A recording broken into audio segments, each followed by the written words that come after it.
Hello, I'm Liselle Sambury. I'm a Trinidadian Canadian author, and my debut novel is Blood Like Magic. Blood Like Magic is about a family of black witches living in a near future Toronto. And in particular, we're following 16-year-old Voya Thomas, who's given the impossible task of either killing her first love or losing her family's magic forever. Luckily for her, a new genetic matchmaking program has just hit the market, and she knows it's the perfect way to find the perfect guy before she has to kill him. So a little bit more about me if you don't know about me. Again, like I said, I'm a Trinidadian Canadian author. I spent most of my life in Toronto. I grew up there. I was originally born in Lloydminster, Saskatchewan, and then we moved to Toronto when I was 7 after I'd spent a year in Trinidad and Tobago prior.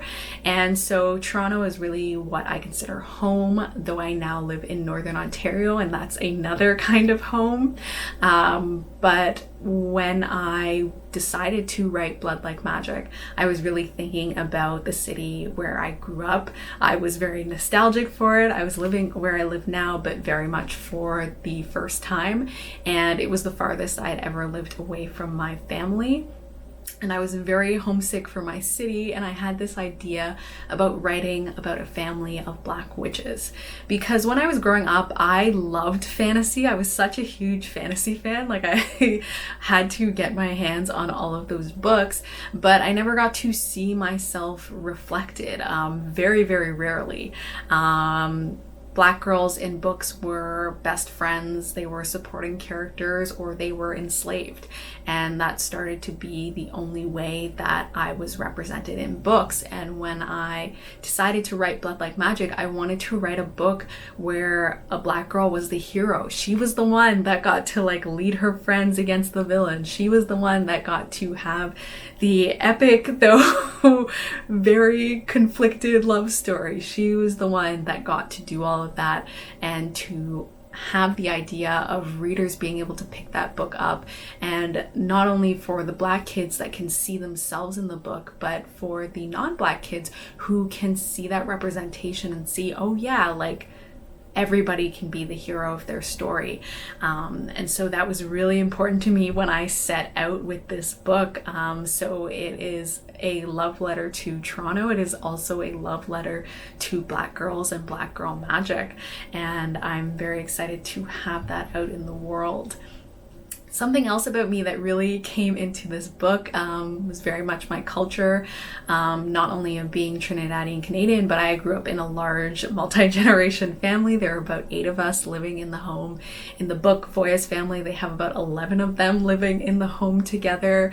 That was always such a wonderful experience to me. I grew up surrounded by family, and I wanted to be able to express that in a book and to be able to show that, and to also talk about ancestry, because for most of my life I didn't know much about my ancestors at all, about where my family came from before they came to Canada. And through writing this book, I not only discovered my personal history, I was able to craft a history in the book about the importance of ancestry and answering that question of what would it be like if you could talk to your ancestors and they could help guide you the way that Voya is being guided in the book by her own ancestor, but also grappling with trying to understand the lessons that are being taught to her. So that was a big part of it, as well as the cuisine. I love cooking. The main character loves cooking, and there is a lot of Caribbean cuisine in this book that I apologize in advance for making you hungry with. And so that's a bit about me, Liselle Sambury, the author, and my debut, Blood Like Magic. Thank you so much for watching. Hi there, I'm young adult fiction author Tash McAdam, and I'm coming to you from the unceded territories of the Musqueam, Squamish, and Tsleil-Waututh First Nations, also known as Vancouver, BC. I've lived here for 10 years now. I'm a Welsh immigrant, and I moved here when I met my now wife, Marie, when we were living in South Korea. I'm now a qualified BC high school English teacher, and I also teach computer science. So, a little about my books. I write young adult fiction in a variety of genres. The series that I have out currently, I have a YA series that's 4 books long called The Psionics. It starts with I Am the Storm. These are in the wrong order. and goes through 3 more books. They're all pretty queer. I'm queer and trans, and my books tend to have a really diverse cast and lots of queer narratives, usually beyond a sort of romance route, because I mostly write action and adventure and very plot-centric books. So, if you want to read about super queeros taking down a government that uses telepathic teenagers to control the population, sort of an X-Men meets 1984 kind of vibe, then this series might be a good fit for you. I also write books called High Lows. High Lows are supposedly high concept, low barrier. So they are short, quite linear, quite direct plots, very fast paced, usually with just one perspective in one tense, and they're quite sort of fast, easy reads to pick up.